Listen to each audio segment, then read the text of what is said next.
Sebenarnya Miracle in Cell Number 7 ini kan sebuah film remake ya, karakternya pasti sama dengan karakter yang ada di film aslinya. Cuman gimana caranya saya memodifikasi karakternya menjadi lebih dekat ke penonton Indonesia gitu. Secara karena dia berkebutuhan khusus, disabilitas intelektual, jadi saya bergeraknya di lingkup itu gitu, bahwa saya memerankan karakter Dodo Rozak yang punya intelektual disabilitas yang harus mengurus anaknya. Oke. Susahnya adalah saya takut salah aja sih, karena kalau misalnya kita orang awam, kita melihat teman-teman yang saudara-saudara kita yang punya kebutuhan khusus, kita melihatnya seperti hampir sama gitu. Tapi ternyata tiap-tiap mereka itu punya kebutuhan khusus yang beda-beda gitu. Nah, makanya saya dibantu oleh psikolog dan psikiater untuk untuk melihat lebih jelas sebetulnya yang cocok untuk film ini tuh yang mana gitu. Dan saya juga punya role model lah di salah satu panti gitu. Ini nih yang kira-kira cocok dengan karakter Dodo gitu. Gerakannya apanya gitu. Jadi saya setiap hari ketemu sama dia, ngobrol, saya videoin gitu. Wah, kalau nonton film aslinya itu luber banget sih, tapi gimana caranya saya nggak luber karena saya yang berada di dalam situ gitu. Ya udah, otomatis harus benar-benar setiap adegan per adegannya benar-benar dirasain lagi, dibaca lagi skripnya, ngebangun komunikasi dengan Grace yang di sini jadi anak saya, biar adegan per adegannya itu lebih dalam gitu dan tetap di on track sesuai dengan skrip gitu. Enggak, kalau pernah diimprovisasi itu nggak jadi menjadi sesuatu yang berlebihan. Nah, itu yang sangat membantu saya karena usia anaknya Dodo Rozak di sini yang dimainkan oleh Grace itu persis umurnya dengan anak saya. Jadi ketika saya membayangkan dia kehilangan ataupun lagi deket, itu saya ngebayangin anak saya aja gitu. Yang relate-nya aja karena memang anaknya perempuan ya. Jadi kalau kita bilang anak perempuan itu first love-nya seorang ayah, ya memang iya gitu. Jadi bukan mengada-ngada gitu, kayak misalnya saya sama anak saya ya memang hubungannya beda dengan ibunya. Tapi kalau misalnya kita pergi lama gitu, kayak pulang-pulang tuh dijudesin gitu. Karena dia kangen gitu, jadi kayak cemburu gitu. Kalau kadang-kadang saya dulu sempat kalau deket sama Marsha, dia cemburu gitu. Hal-hal kayak gitu tuh yang kalau orang bilang anak perempuan itu first love-nya, cinta pertama dari ayahnya, itu ya ada benernya juga. Dan itu yang saya coba pakai di film ini walaupun hubungannya berbeda.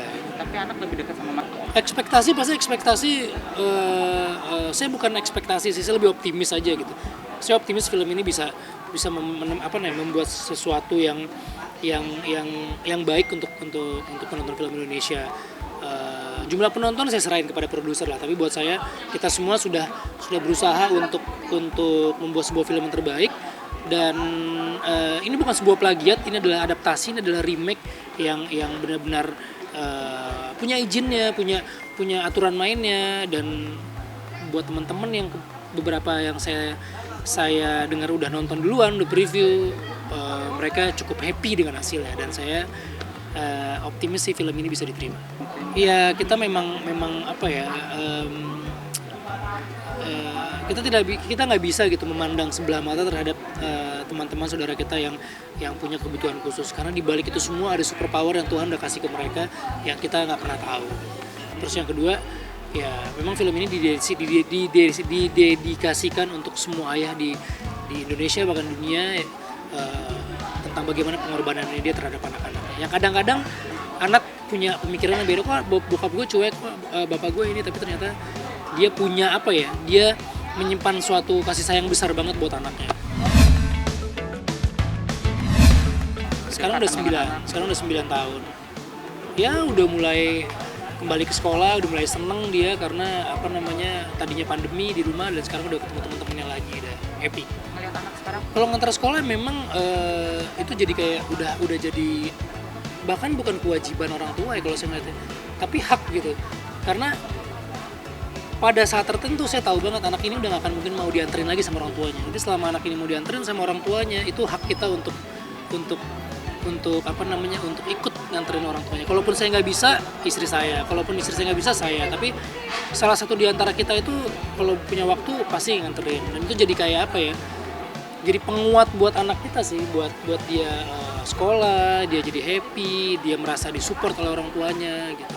Dan menariknya adalah kalau dulu kayaknya kita sekolah tuh kayaknya sekolah kayaknya males gitu, berat.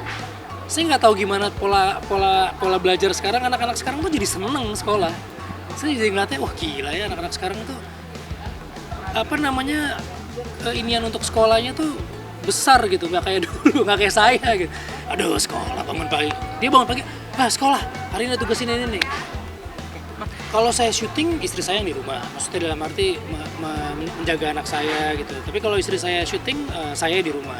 Walaupun nanti benar-benar dua-duanya harus syuting, ya kita atur gimana, apakah ada asisten rumah tangga yang ini ataupun kita ada orang tua. Jadi memang realistis aja sih, namanya rezeki gitu kan, ketika datangnya barengan, bukan ditolak tapi gimana kita manage biar rezekinya jalan, tapi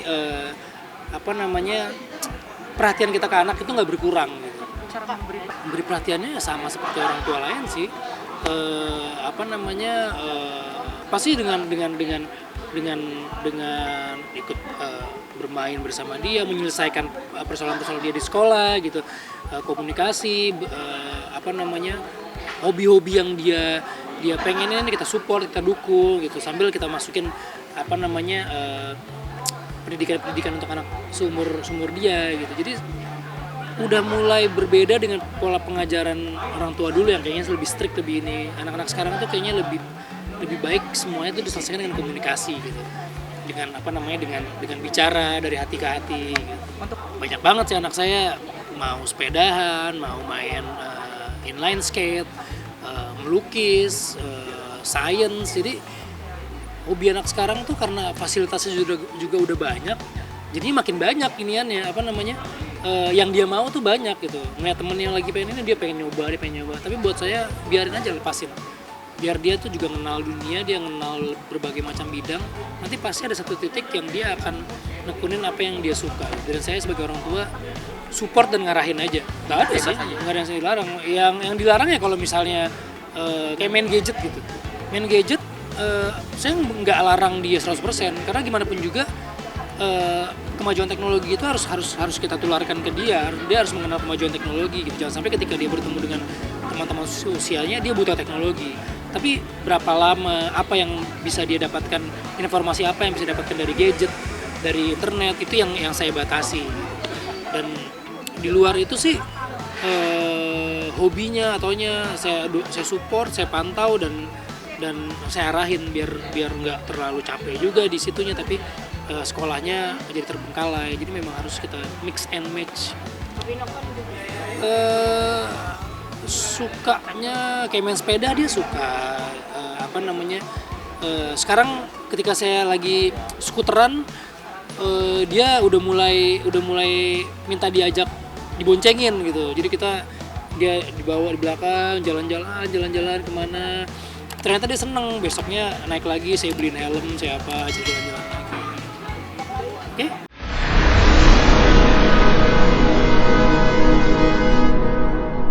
Jadi jangan lupa untuk subscribe Cumi Cumi.